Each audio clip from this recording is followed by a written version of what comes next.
Hello guys, welcome back to my channel. তো আজকে নীল ষষ্ঠী, তাই আমি অনেকে ঠান্ডা খায়, গরম মুখ করে না, কিন্তু আমি পরোটা খাবো। অনেকে পরোটাও খায়, তো আমি ঠান্ডা খেয়ে থাকতে পারবো না।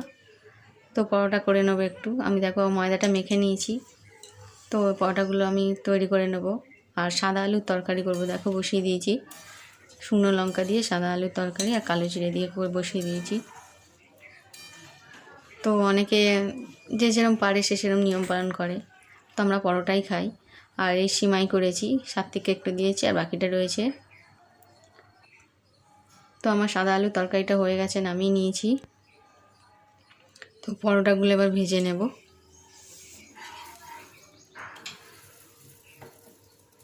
তো উপোস করে বেশি কিছু করছি না, পরোটা আর সাদা আলুর তরকারিই করছি শুধু, আর সিমাইটা করেছি। তো দেখো আমি খাওয়ার জন্য থালি সাজিয়ে নিয়েছি, সাদা আলুর তরকারি, পরোটা আর ফল একটু মিষ্টি নিয়েছি। তো গাইস, তোমাদের কেমন লাগলো অবশ্যই জানাবে। ওকে, টাটা, সবাই ভালো থেকো, সুস্থ থেকো, বাই।